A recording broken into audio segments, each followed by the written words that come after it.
አሰልጣኝ ቶማስ ቱዌል አሁን በእንግሊዝ ቁጥር 1 ፐብሊክ ኢነሚ የህዝብ ጠላት እየተባሉ ይገኛሉ። ትናንት አርጀንቲና እንግሊዝን አሸንፋለች። ለዚህ ሁሉ ተወቃሽ የእንግሊዝ ብሔራዊ ቡድኑ አሰልጣኝ ጀርመናዊ አሰልጣኝ ቶማስ ቱዌል ናቸው የሚሉ ሀሳቦች እየተሰነዘሩ ይገኛሉ። ጨዋታው እንዴት ተመለከታችሁት? ሊዮኔል ሜሲ ታምራዊ ምሽት አሳልፏል። ስለ ጨዋታው ዝርዝር ጉዳዮችን ከጨዋታው በኋላም የተነሱ ሀሳቦችን በስፋት እየተመለከትን እንቆያለን። ጤና ይስጥልን ብለናል። የተወደዳችሁ በቤስት ስፖርት ኢትዮጵያ ቻናል ላይ ተገኛላችሁ። ክለቦቻችሁን በተመለከተም የዝውውር ጉዳዮችን እናነሳለን። ከማንቸስተር ዩናይትድ ከአርሰናል ከሊቨርፑል ጋር በተያያዘ በዋነኝነት የወጡ አዳዲስ ጉዳዮች አሉ። እነዚህን ጉዳዮች በስፋት እናነሳለን። ማንቸስተር ሲቲ ከፓሪስ ሰን ዠርመን አንድ የመስመር አጥቂ ለማስፈረም ፍላጎት እያሳየ ይገኛል። በሁለቱም ፍላንኮች ላይ በሁለቱም መስመሮች ላይ መጫወት ይችላል ፓሪስ ሰን ዠርመን። የዋጋ ተመኑንም ይፋ አድርጓል። ለሁሉም እነዚህም በዋነኝነት የምንመለከታቸው ጉዳዮች ናቸው። በየማሉም የምናነሳቸው ዝርዝር ሀሳቦች አሉ። ዊሊያም ሳሊባ አርሰናል በጣም ለአርሰናል አሳዛኝ ነገር ተሰምቷል። በተለይ ደግሞ በተጫዋቹ ጉዳይ እስከ መቼ ከሜዳ ይርቃል፣ አርሰናል እሱን ለመተካተስ ገበያው ላይ እንዴት ይሳተፋል የሚለውንም የተመለከትን እንቆያለን። የተወደዳችሁ መልእክቶቻችሁን ጻፉልን። አርጀንቲና ወደ ፍጻሜው አልፋለች። በዓለም እግር ኳስ ዋንጫ ላይ እንግሊዝና ፈረንሳይ ደግሞ ለደረጃ ይጫወታሉ። በእነዚህ ጨዋታዎች ዙሪያ ገና ኮዲው ግምቶቻችሁን ልትልኩልን ትችላላችሁ። የአርጀንቲና ብሔራዊ ቡድን ከእንግሊዝ ብሔራዊ ቡድን ጋር የነበረውን ጨዋታ ትናንትና ተመልክተናል። ስለዚህ ስፔን ታሸንፋለች ዓለም ዋንጫውን ወይስ ደግሞ እንግሊዝ? አንዳንድ ቁጥራዊ መገጣጠሞች አሉ። በስፔን ብሔራዊ ቡድን በኩል አሁንም ታሸንፋለች ለሚለው የሚያደላ ነገር ግን የአርጀንቲና ብሔራዊ ቡድን ዳገቱን ወጥቶ አሁን የመጨረሻው ደረጃ ላይ ምቾት ላይ ለመድረስ አንድ ጨዋታ አንድ ስፔን ብሔራዊ ቡድን ብቻ ይቀሯል። የስፔን ብሔራዊ ቡድን ጉዞ ደግሞ በደንብ ተመልክተነዋል። አርጀንቲና ከስፔን እንደ ቀላል ጨዋታ የሚሆን መራግብር አይደለም። ለሁሉም እንዴት ያለ መራግብር ሊሆን ይችላል የሚለውንም በመጠኑ እናነሳለን። ቀጣይ ቀናትም የበለጠ ትኩረት ሰጥተን የምናነሳቸው ጉዳዮች ይኖራሉ። ሀሳብ አስተያየቶቻችሁን ጻፉልን። ሁሌ እንደምንለው ነው፣ ላይክ አድርጋችሁ ጀምሩ፣ አግዙን። ላይክ አድርጉ፣ አግዙን፣ አበረታቱን። በቀጥታ ወደ ጨዋታው አልፈናል። የመጀመሪያው ነገር የጨዋታውን ውጤት እናንሳ። 1-0 እንግሊዝ እስክትመራ ድረስ በሁለቱም ቡድኖች በኩል ያን ያክል ንጹህ እግር ኳስ የነበረበት አይደለም። በአርጀንቲና ብሔራዊ ቡድን በኩል ምናልባት ከኡሊያን አልቫሬዝ እና ከሊዮኔል ሜሲ ውጪ ሌሎቹ በጉልበት ለመጫወት የእንግሊዝ ብሔራዊ ቡድን ተጫዋቾችን ፊዚካሊ ዶሚኔት ለማድረግ ነበር ወደ ሜዳ የገቡት። በየ4 ደቂቃው በመጀመሪያው አጋማሽ ላይ የአርጀንቲና ብሔራዊ ቡድን ጥፋት ይሰራ ነበረ። ኳሱ ቶሎ ይቆራረጥ ነበረ። ያን ያክል የሚሰብ ጨዋታ አልነበረ። በጣም አሰልቺ መርሃ ግብር ነበር የመጀመሪያው 45። በሁለተኛው 45 ነገር ግን የተመለከትነው የተለየ ነው። አንቶኒ ጎርደን ግብ እስኪያስቆጥር ድረስ እንግሊዝ ፍጹም የተሻለች ፍጹም የበላይ ትመስል ነበር። ከዛ በኋላ ግን ኤንዞ ፈርናንዴዝ 85ኛው ደቂቃ ላይ፣ ላውታሮ ማርቲኔዝ ደግሞ 92ኛው ደቂቃ ላይ ሁለቱም ከሊዮኔል አንድሬስ ሜሲ የተነሱ ኳሶች ነበሩ።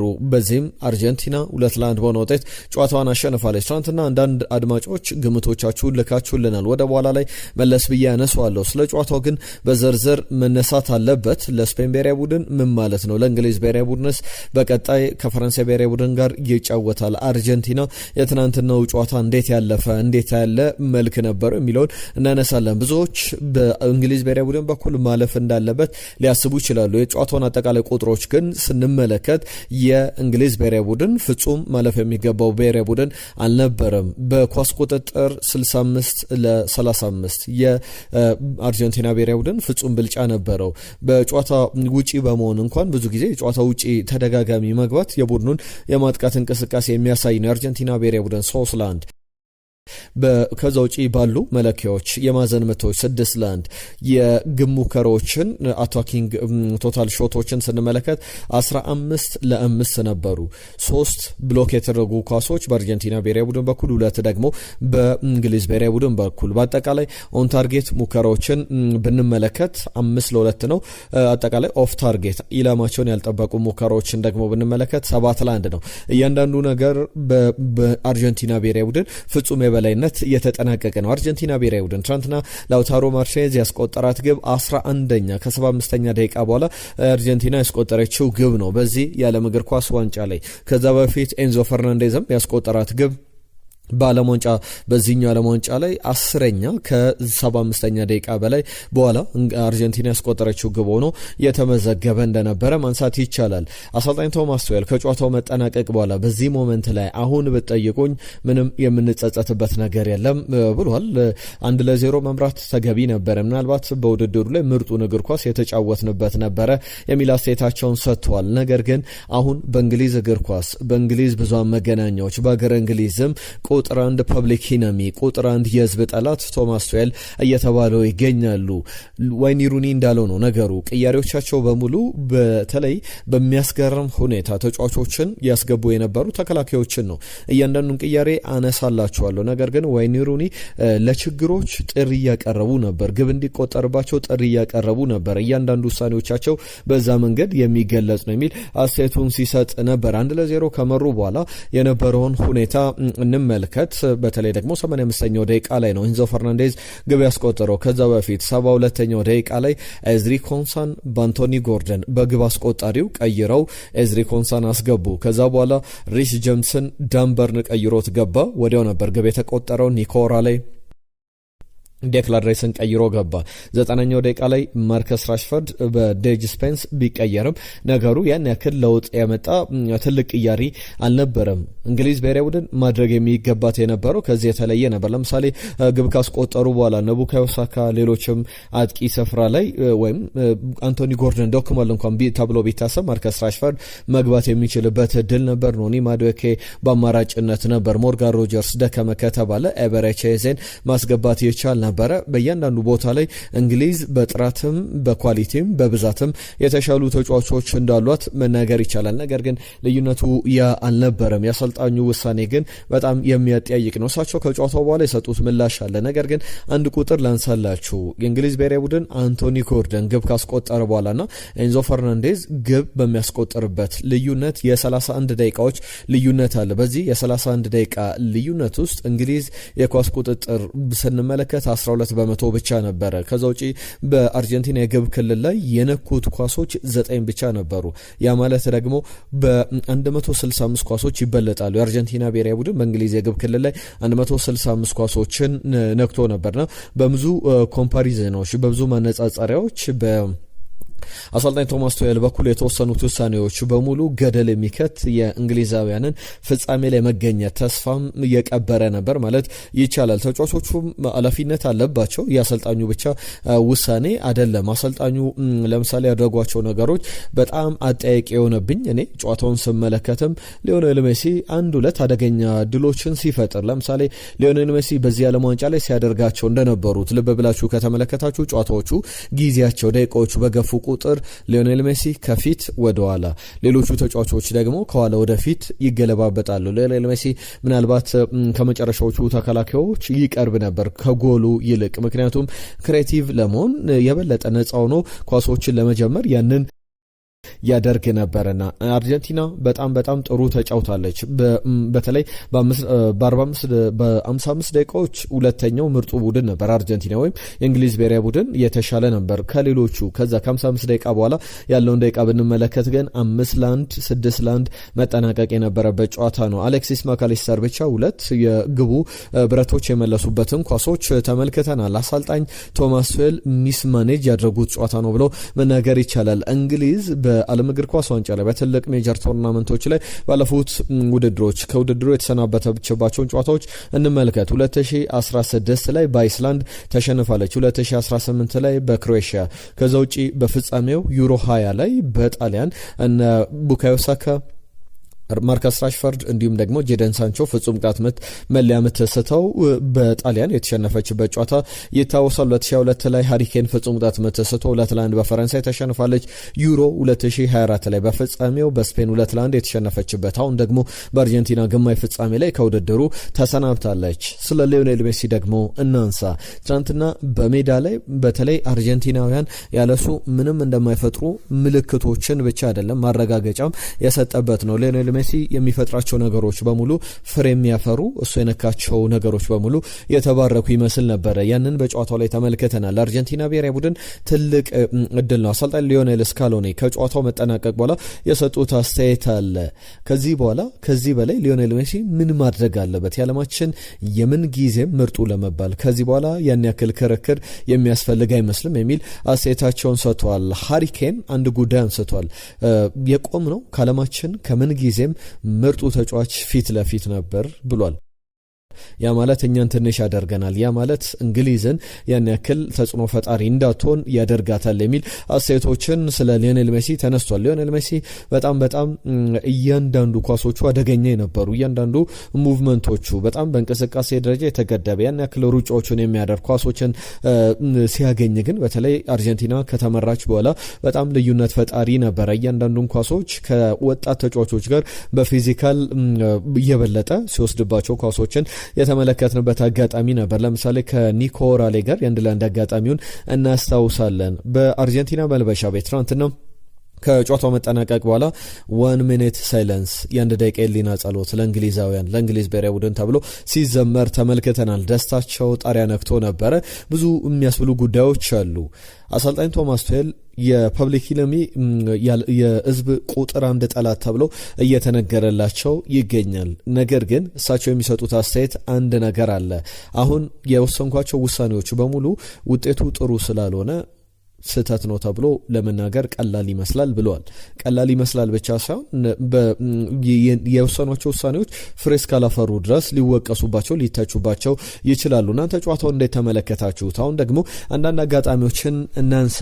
ቀጣይ ዓለም ዋንጫው ማን ሊያሸንፍ ይችላል የሚለው ከቀናት በፊት በተለይ ደግሞ የስፔን ብሔራዊ ቡድን ጉዞ እየሰመረ በመጣ ወቅት ላይ የተነሱ ሀሳቦች ነበሩ። 2010 ላይ ስፔን አንድና ብቸኛውን የዓለም ዋንጫ ያሸነፈችው 2010 ላይ ነበር እና በወቅቱ የመጀመሪያ መክፈቻ ጨዋታ ተብሎ የተነሱ ቁጥሮች ነበሩ። በመክፈቻው ጨዋታ የተደረጉ ጨዋታዎች ሜክሲኮና ደቡብ አፍሪካ ነበሩ። በዚህኛው የዓለም ዋንጫ ላይ መክፈቻው ጨዋታ ሜክሲኮ ከደቡብ አፍሪካ ነበሩ። ስፔን ወደ ቀጣይ ዙር ባለፈችባቸው ጨዋታዎች ላይ ፖርቱጋልን በወቅቱ 1-0 አሸንፋ ነበር። አሁንም በዚህኛው ውድድር ላይ ፖርቱጋልን 1-0 አሸንፋለች ተብሎ ቁጥሮች ይቀመጣሉ።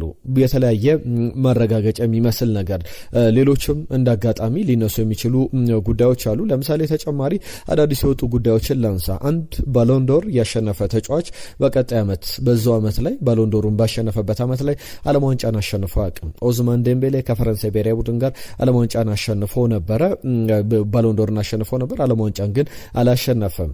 አንድ በተለይ ሁሉም አገራት እስካሁን ዓለም ዋንጫ 23 ጊዜ ተደርጓል። በዚህ 23 ጊዜ ሁሉም የዓለም ዋንጫ አሸናፊዎች ከሀገራቸው ውጭ ሄዱ አይደለም። ለምሳሌ አርጀንቲና ብሔራዊ ቡድን አሰልጣኝ አርጀንቲናዊ ሆኖ ውድድሩን አርጀንቲና አሸንፋለች እንጂ የሌላ ሀገር አሰልጣኝ ሌላ ሀገር ይዞ ዋንጫ አሸንፎ አያውቅም። ለእንግሊዝ ብሔራዊ ቡድንም ያንን እድል አሰልጣኝ ቶማስ ቱሄል ያገኛሉ። የመጀመሪያው አሰልጣኝ በዓለም ዋንጫ ታሪክ ይሆናሉ ተብሎ ነበረ።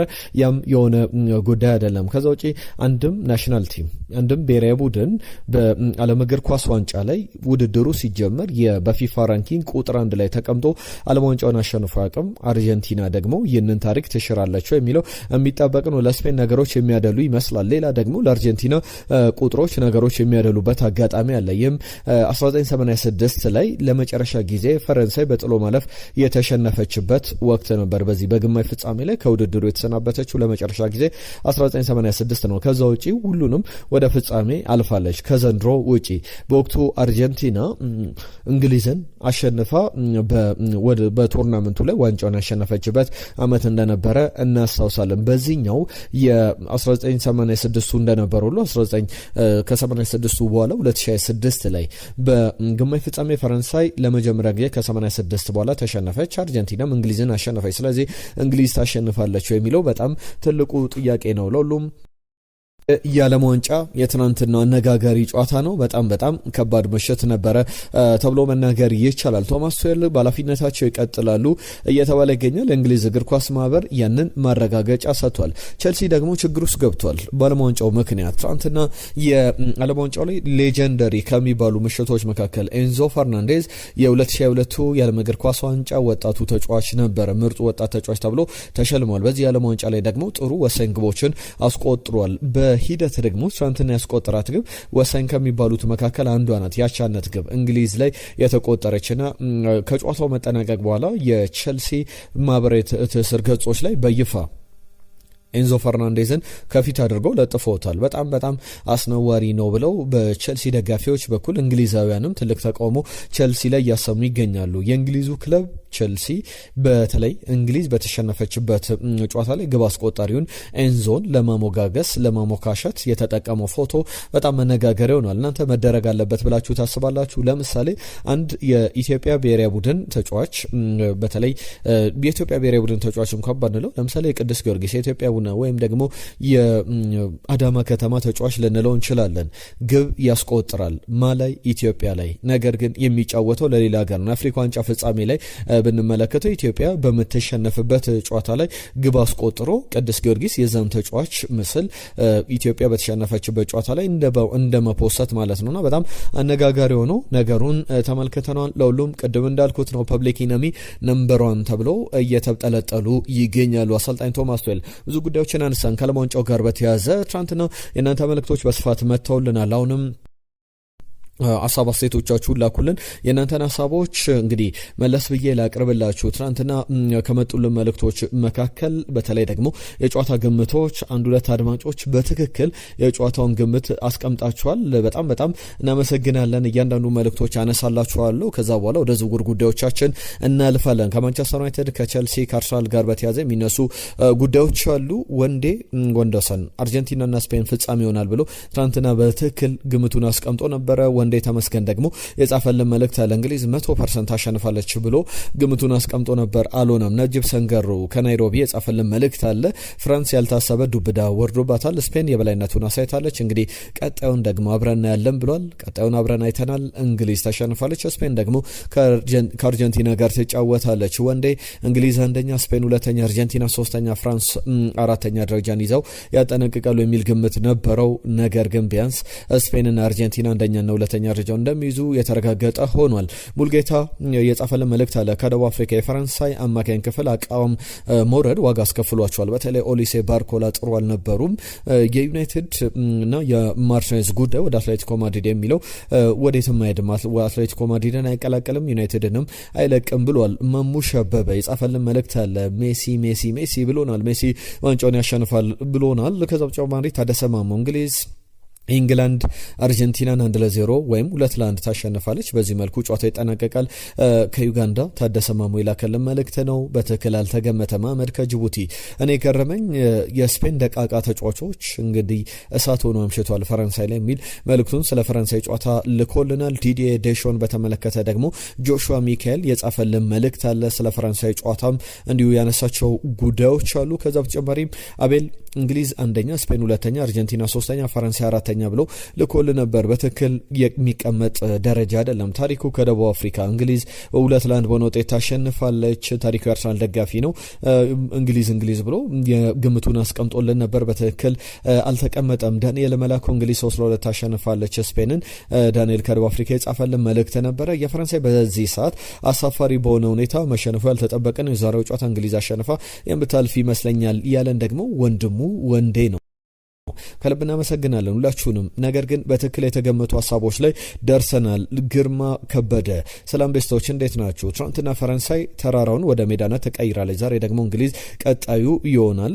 አርጀንቲናና ስፔን እሁድ የዋንጫውን ድግስ ያጠቃልሉታል። ድግሱ ስፔን ስትሆን ዋንጫው ግን አርጀንቲና ታነሷለች። ለማንኛውም ዛሬ አርጀንቲና 2-1 ታሸንፋለች ብለው በትክክል ግምቱን አስቀምጧል። እስቲ ሁለተኛውን ግምት አርጀንቲና ዋንጫውን ታሸንፋለች የሚለውን እንመለከታለን። ግርማ ከበደ ከልብ እናመሰግናለን። በትክክል ግምቱን አስቀምጦልናል። እውነትም ፈረንሳይ ስፔንን ተፈራለች የሚባለው እውነት ነው መሰለኝ ያለን ደግሞ ብሩክ የተባለ አድማጫችን አሁንም ስፔን ዋንጫውን የማንሳት እድሉ ትልቅ ነው፣ ኬሊያን ኤምባፔ ግን ምንም እድለኛ ተጫዋች አይደለም ብሎናል። ቶማስ የጻፈልን መልእክት አለ። እንግሊዝ አርጀንቲናን 2-1 ታሸንፋለች ብሎ ነበር። ዋንጫውም የእንግሊዝ ነው የሚል ግምቱን አስቀምጦልን ነበር። አሉ ከደቡብ አፍሪካ አርጀንቲና 3-1 ታሸንፋለች የሚል ግምቱን አስቀምጦ ነበር። ስለ ሊቨርፑል ምን አዲስ ነገር አለ ብሎ መልእክቱንም ልኮልናል። እናነሳለን። ሁላችሁንም ስለ ጻፋችሁልን መልእክት ከልብ እናመሰግናለን። ሁለት ጉዳዮችን ላንሳ። አስቀድሜ የጉዳት ዜናዎችን በተመለከተ ነው። ከአርሰናል ጋር በተያዘ ይነሳል። ዊሊያም ሳሊባን በተመለከተ ዊሊያም ሳሊባ የጀርባ ህመም እንዳጋጠመው ይታወቃል። ባለፈው ፈረንሳይ ባደረገችው የግማሽ ፍጻሜ ጨዋታ ተቀይሮ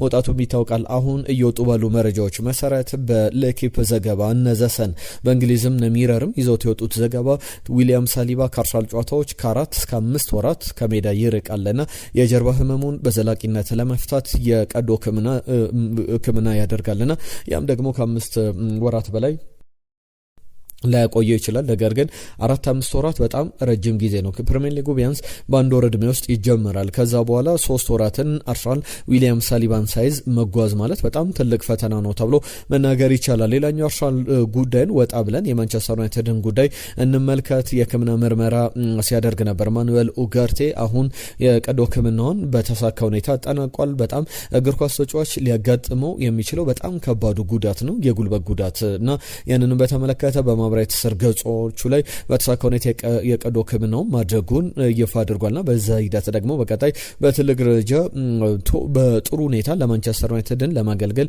እመለሳለሁ የሚል ተስፋ እንዳለው ተናግሯል። ማንቸስተር ዩናይትድ ተጫዋቹ መሸጥ ይፈልግ ነበር። አሁን ግን ተጫዋቹ ከዩናይትድ የሚወጣበት ዩናይትድን የሚለቅበት እድል ምንም ነው ብሎ መናገር ይቻላል። ሁለት የማንቸስተር ዩናይትድ ጉዳዮችን ላንሳ። እዚሁ ጋር ከማንቸስተር ዩናይትድ ጋር በተያያዘ አሁን እንደ ፋብሪዚዮ ሮማኖ ዘገባ ከሆነ ሜንሽን እያስረጋ ያለ ስም አለ። ኤድዋርዶ ካማቪንጋ ማኑኮኔንም ማንቸስተር ዩናይትድ ከተጫዋች ወኪሎች ጋር ተነጋግሯል የሚሉ ዘገባዎችን ፋብሪዚዮ ሮማኖ ይዞ ወጥቷል። ነገር ግን ኤድዋርዶ ካማቪንጋ በማንቸስተር ዩናይትድ ተጫዋችነት ልትመለከቱት የምትወዱት አይነት ተጫዋች ነው ወይ የሚለው ትልቁ ጥያቄ ነው። ምክንያቱም ተጫዋቹ ባለፉት 3 የውድድር ዘመናት 55 ጨዋታዎች አምልጠውታል በጉዳት ምክንያት። ስለዚህ በዚህኛው የውድድር ዘመን በ2026/27 በማንቸስተር ዩናይትድ ብንመለከተው ከጉዳት ነፃ ነው ዩናይትድን ረጅም ጊዜ ያገለግላል ወይ የሚለው ትልቁ ጥያቄ ቢሆንም ተጫዋቹም ቢሆን ከማንቸስተር ዩናይትድ ይልቅ በዛው በሪያል ማድሪድ መቆየት ይፈልጋል የሚሉ ዘገባዎችን ተመልክቻለሁ። ሌላኛው ከማንቸስተር ዩናይትድ ጋር በተያያዘ የተነሳ ያለው ጉዳይ የሩበን አሞሪም ጉዳይ ነው። ሩበን አሞሪምን በተመለከተ ሞሮካዊን ፉልባክ እንዲሁም ሴንተር ባክ ሆኖ መጫወት የሚችለውን ኖሱር መዝራዊን ለማስፈረም ፍላጎት አላቸው ተብሏል። መዝራዊ በኤስ ሚላን ልንመለከተው እንችላለን ወይ ትልቁ ጥያቄ ነው። ከዚህ በፊት የሜሰን ማውንት ጉዳይ ከኤስ ሚላን ጋር ከሩበን አሞሪም ጋር ስሙ ሲያዝ የነበረ ጉዳይ ነው። አሁን ዳግም ወደ ገበያው ሊገቡ የሚችሉበት እድል አለ። መዝራዊ ከማንቸስተር ዩናይትድ መልቀቅ አለበት ብላችሁ ታስባላችሁ ወይስ ደግሞ መቆየት አለበት? በጭምጭምታ ደረጃ እየተነሱ ያሉ ጉዳዮች ናቸው። ላውታሮ ማርቲኔዝ ትናንትና አንስተነዋል፣ ወደ አትሌቲኮ ማድሪድ ሊሄድ ይችላል የሚሉ ዘገባዎችንም እየተመለከትን እንዳለ ይታወቃል።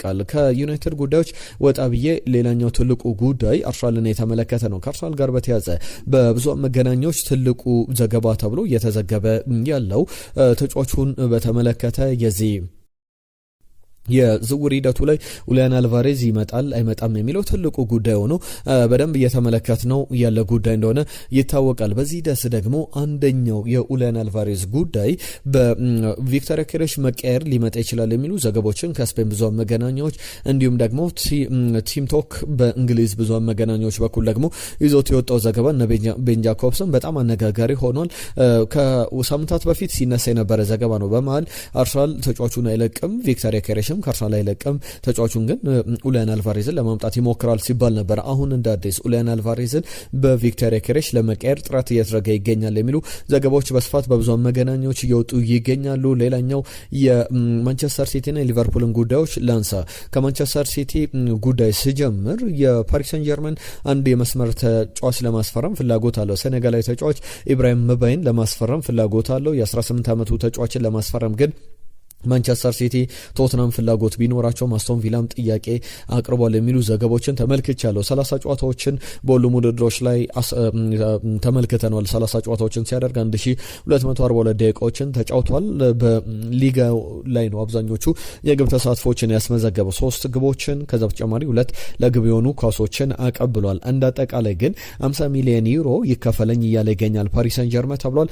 ያን ዲያሞንዴን በተመለከተ ደግሞ የሊቨርፑል ፍላጎት ጠንከር ያለ ነበር። ነበር 67 ሚሊዮን ፓውንድ ወይም 80 ሚሊዮን ዩሮ ለተጫዋቹ ጥያቄ አቅርቦ አርቢ ላይፕዚግ ከ100 ሚሊዮን ዩሮ በታች ወይም ከ85 ሚሊዮን ፓውንድ በታች አልቀበልም ብሎ ነገሩን ውድቅ ማድረጉ ይታወቃል። ሊቨርፑልም ዳግም ጥያቄ አላቀረበም። በይፋ የትኛውም ክለብ ጥያቄ አላቀረበም ከሊቨርፑል ውጪና ሊቨርፑል ዳግም ወደ ዝውውሩ አልተመለሰም። ሌሎች አማራጮችን እየተመለከተ ይገኛል። እንደ ቢልድ ዘገባ ከሆነ አርቢ ላይፕዚግ 20 ሚሊዮን ዩሮ ያስፈረመው ተጫዋች ከ100 ሚሊዮን ዩሮ በላይ ካልተከፈለበት ቢያንስ መነሻ ክፍያ 100 ሚሊዮን ዩሮ አጠቃላይ እስከ 120 ሚሊዮን ዩሮ ከፍ ሊል ይገባል የሚል እምነት አለውና የ90 ሚሊዮን ዩሮ የ100 ሚሊዮን ዩሮ ትርፍ እየፈለገ ይገኛል።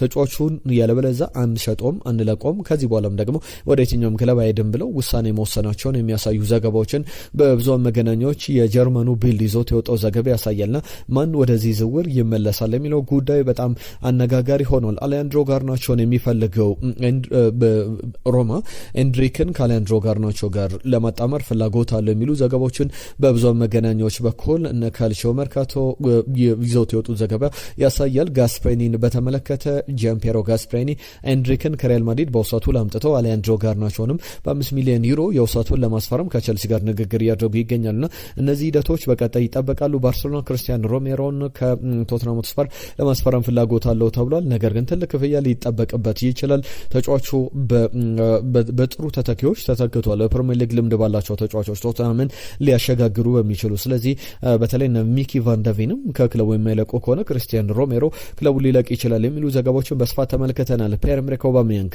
ወደ ኦሎምፒክ ደ ማርሴይ ለቆ ወደ ዲፖርቲቮ ላካሮኛ ወደ ስፔን ላሊጋ ለማምራት ተስማምቷል። 1.5 ሚሊዮን ዩሮ የአጠቃላይ ክፍያው ነው ተብሏል። ለሁሉም ክብሯትና ክብሯን ስፖርታዊ መረጃዎቻችን እነዚህን ይመስላሉ። በርካታ ያሉ ጉዳዮችን ነገርናችሁ። አብራችሁን ስለነበራችሁ ስለሰጣችሁን ጊዜ ስለ መረጃዎቻችሁ በሙሉ ከልብ እናመሰግናለን። አዳዲስ ጉዳዮችን ይዘን እንመለሳለን። ዓለም ዋንጫን በተመለከተ ሀሳብ አስተያየቶቻችሁን ላኩልን። ፍጻሜ ማን ነው የስፔን ወይስ የአርጀንቲና? ሁለተኛ ደረጃን ይዞ የሚያጠናቀቀው ቡድን ማን ነው? ሶስተኛ ደረጃን ይዞ የሚያጠናቀቀው ቡድን ማን ነው?